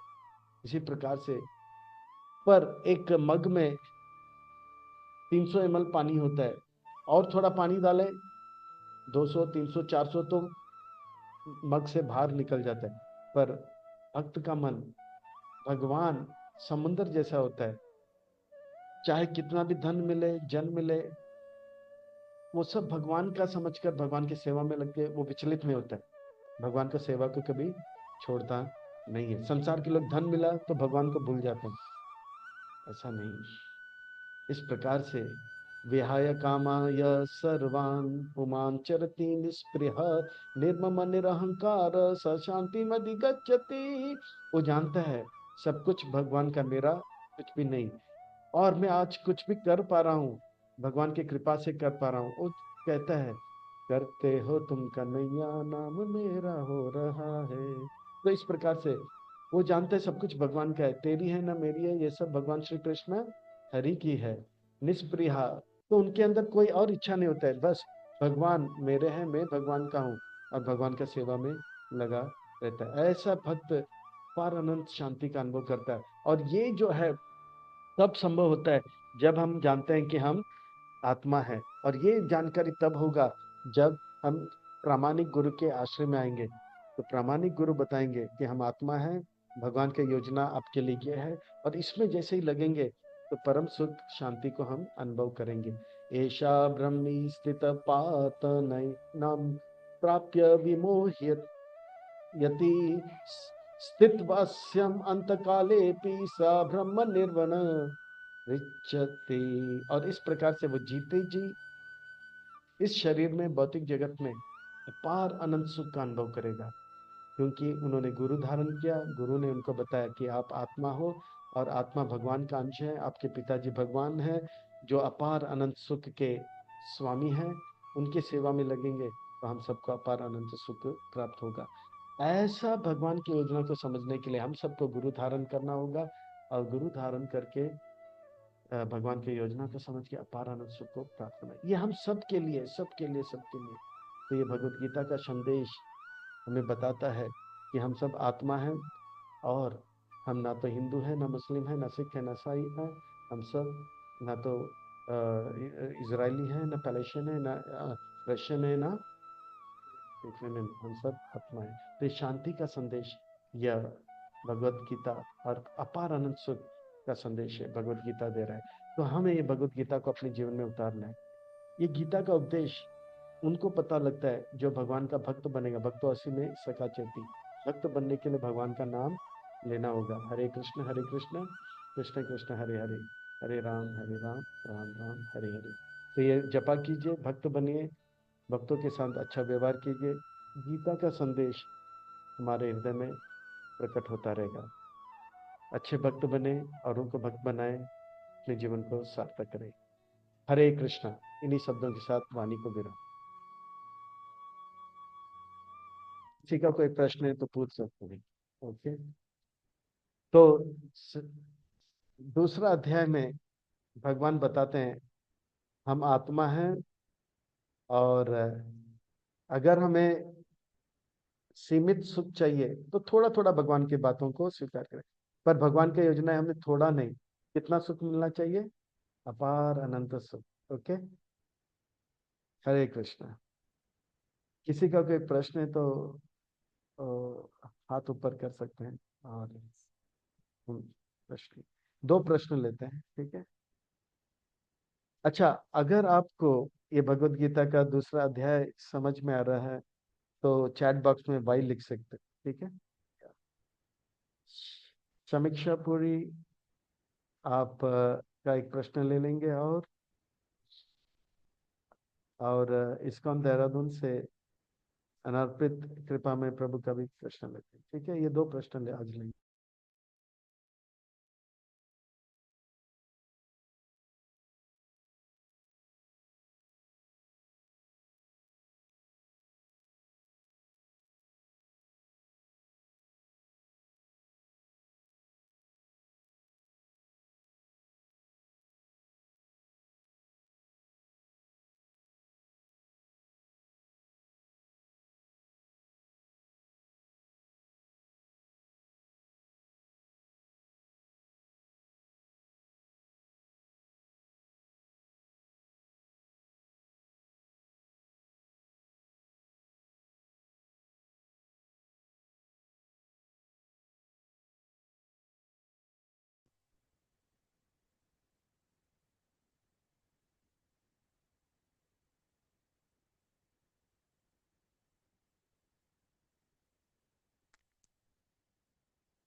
मुझे पूछना प्रश्न, वॉइस नहीं आ रहा है।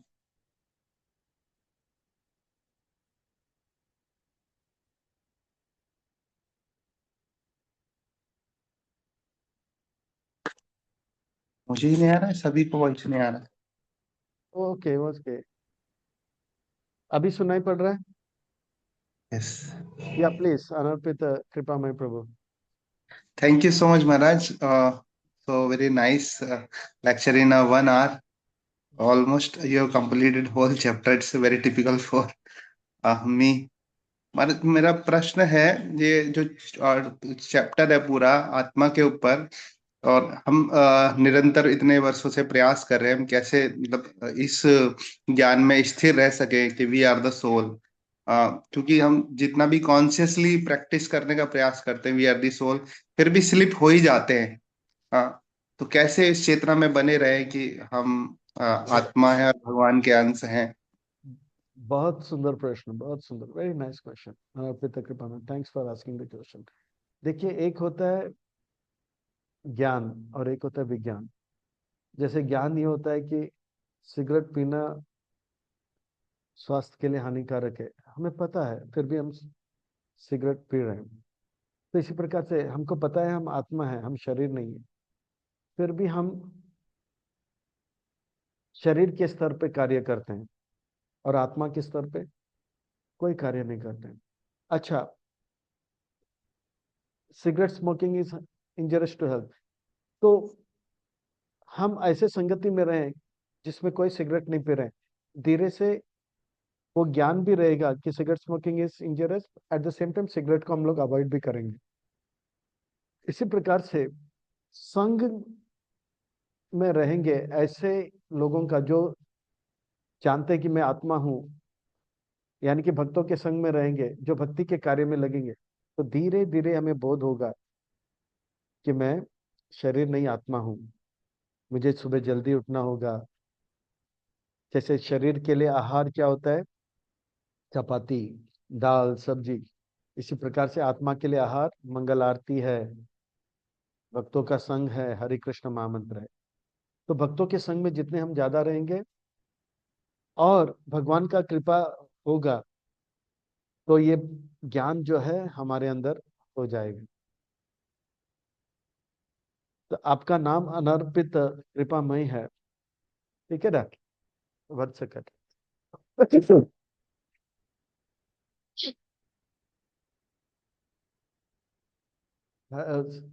और ये सच पूछू ना, ये ज्ञान तब हमारे अंदर सिंक होगा जब हमारे अंदर कृपा होगा। और कृपा हमको कहाँ से मिलेगा? जैसे कृपा भक्तों से द्वारा मिलेगा, तुलसी महारानी के द्वारा मिलेगा, प्रभुपाद जी के द्वारा मिलेगा। तो तुलसी महारानी भगवान के बहुत ही प्रिय है और वो कृपा देने के लिए बैठे हैं। तो रोज हम लोग गाते हैं, ये तो मारा शरण लो तारा वांछा पूर्ण हो, कृपा करी करो तारी वृंदावन। तो वृंदा देवी के जो कृपा है प्राप्त करने के लिए रोज सुबह जल्दी उठ के मैं 108 बार परिक्रमा करता हूँ, सर्कम्बलेंस। तो आप भी तुलसी महारानी का कृपा प्राप्त कीजिए, भक्तों का सेवा कीजिए। जितना कृपा मिलेगा उतना जल्दी जो है ये सब ज्ञान जो है विज्ञान में बदलेगा। Okay, it's a very important question. Theory से प्रैक्टिकल में हम आ जाएंगे। Okay, thank you very much. So what we require is कृपा। ठीक है, अनर्पित कृपा में प्रभु। Okay, one second. Thank you so much, Maharaj. Okay, thank you, Hare Krishna. Will take one more question of Hare Krishna प्रभु। आप you can unmute yourself. Hare Krishna Maharaj ji. Hare Krishna. मेरा नाम है आदित्य और मैंने भगवत गीता का 6 से 7 बार पाठ कर चुका हूँ। बहुत और अच्छा, मुझे 15वां अध्याय जो है भगवत गीता का वो मुख पाठ आता है। बहुत तो अच्छा। मैं कल के इसमें बोल के बता सकता हूँ क्या? वो फिर आपको मौका दिया जाएगा, ठीक है ना? थैंक यू, आपका उत्साह देखकर मुझे बहुत अच्छा लग रहा है। तो जुड़े वेल। रहिए। ये हाँ। भगवत गीता का पहला अध्याय में हम देखते हैं कि भगवान की योजना से अलग होने के कारण जीवन बहुत ही कष्टमय हो जाता हॉरिबल। है, हाँ। हॉरिबल होता है। Thank you. और आज के सेशन में भगवान बताते हैं कि हम शरीर नहीं आत्मा है और आत्मा भगवान का अंश है। और भगवान का योजना अगर हम अपने जीवन में उतारेंगे तो भगवान जितना सुख अनुभव करते हैं उससे ज्यादा सुख हम अनुभव करेंगे। That is today's topic. Okay, Hare Krishna, thank you. Hare Krishna thank प्रभु। वेलकम। हरे कृष्ण। आप हमारे साथ जुड़े रहिए, आपको थोड़ा नहीं बहुत मौका मिलेगा, हम बहुत मौका देंगे, ठीक है? ठीक है। Okay, thank you. धन्यवाद। Thank you. Hare Sonia Krishna. Sharma ji, please unmute yourself and. Hare Krishna प्रभु जी। हरे कृष्णा। प्रभु जी मेरे दो क्वेश्चन हैं। एक तो क्वेश्चन ये है कि जो व्यास देव जी हैं जो महाभारत में और जो भगवान के शक्तावेश अवतार है वो सेम है या अलग अलग है? व्यास मुनि जो है एक पोस्ट है, इंद्र एक पोस्ट है, जैसे प्रेसिडेंट एक पोस्ट है, प्राइम मिनिस्टर एक पोस्ट है, चीफ मिनिस्टर एक पोस्ट है ना? हाँ जी। जी। तो व्यास जो है एक पोस्ट है। और आज जो व्यास मुनि है उनका नाम है कृष्ण द्वैपायन मुनि। ठीक है, कृष्ण द्वैपायन मुनि वो व्यास हैं। और इससे पहले पराशर मुनि व्यासदेव के गदी में थे। और आने वाले समय पर जो है व्यास मुनि बनेंगे, विल बिकम व्यासा अश्वत्थामा। ठीक है, जी तो ये एक पोस्ट है। और इस बार जो व्यास मुनि है वो सत्यावेश अवतार है भगवान के। ठीक है जी ना? ऑलराइट, जी। Thank you. तो प्रभु जी एक और क्वेश्चन है मेरा कि जैसे आपने बताया कि हमें भगवान की योजना से अपनी योजना अलग नहीं करनी, तो हमें पता हाँ, कैसे चले कि जो वो गुरु हमारी के योजना माध्यम से, क्या गुरु डिसाइड के करें मा, हम, मतलब। गुरु के हाँ जी, माध्यम से जैसे पता कई लगेगा। अलग अलग रास्ते मिल जाते हैं, अब हम किस रास्ते पे चलें? इसके जी लिए कृपा भी चाहिए और गुरु गुरु चाहिए। सबसे पहले तो गुरु धारण करना चाहिए, और गुरु धारण करने के लिए भगवान से प्रार्थना करें। हरे कृष्ण महामंत्र बोले, हरे कृष्ण कृष्ण कृष्ण हरे हरे, हरे हरे राम राम राम। और हम सब एक ग्रुप में एक मैसेज डालेंगे, और कल सुबह से 5:15 से लेके 7 o'clock तक जूम में चैंटिंग होगा, और मैं खुद आऊंगा चैंटिंग के लिए, और आप लोग भी चैंटिंग में आइए और जपा कीजिए। ठीक है, will have a Hare Krishna. ठीक है, Hare Krishna. Okay, thank you. Khushi Devi जी, आपका प्रश्न आखिरी होगा, और उसके बाद हम या please unmute yourself. Krishna Prabhu ji. In the meantime you all right, अगर समझ में आया तो भाई लिखना, चैट का मैसेज में चेक करूंगा। ठीक है, ओके या प्रभु जी, मेरा प्रश्न ये है कि लाइक आपने बोला कि हमें कभी भी फल का ये नहीं करना है अपेक्षा, हमें हमें कर्म करते जाना है। बट मेरे life, how will we know what is our purpose? Like मेरे लाइफ में ऐसा हुआ है, for say if I am in a particular field and I am dedicated determined, फिर कुछ ऐसा होता है कि मुझे लगता है छोड़ देना चाहिए, बट तभी सब चीजें वर्कआउट होने लगती है, and then again when I am focused वापस I get off the track, कुछ इंजरी हो जाता है या कुछ ऐसा हो जाता है। So how will I know if God wants me to do it or God doesn't want me to do it? First of all खुशी देवी जी, आपका प्रश्न बहुत ही इंपॉर्टेंट है। देखिए, भगवान का मेरे लिए क्या योजना है। ये हम्म। योजना यह है कि हम ऐसा कार्य करें जिससे हम अपार अनंत सुख का अनुभव करें, अनलिमिटेड एवर इंक्रीजिंग हैप्पीनेस। और ये गुरु बता सकते हैं। तो खुशी देवी जी, पहले हम अपने जीवन में गुरु धारण कर लें, और गुरु धारण करने के लिए भगवान से प्रार्थना करें, हरे कृष्ण कृष्ण कृष्ण हरे हरे, हरे राम राम राम हरे हरे। और इसलिए कल 5:15 सुबह से हम लोग 7 o'clock तक जपा सेशन रखेंगे। आई विल रिक्वेस्ट, मैं खुद जपा में रहूंगा, आप लोग भी जपा में, जपा के लिए आ जाइए। ठीक है, तो खुशी ओके देवी जी, प्रभु जी। कि भगवान क्या चाहते हैं वो हमें गुरु के माध्यम से पता लगेगा। ठीक है, तो लेट्स वर्कआउट कि हमारे जीवन में गुरु आ जाए। ऑल राइट, थैंक यू प्रभु जी। ओके, हरे कृष्णा। मैं आप सबका बहुत आभारी हूँ, आप सबने सेवा का अवसर दिया है, इसलिए मैं हृदय की गहराई से पुनः आप सबके चरणों में कोटि कोटि वंदन प्रणाम, साधुवाद एवं धन्यवाद। हरे कृष्णा। प्लीज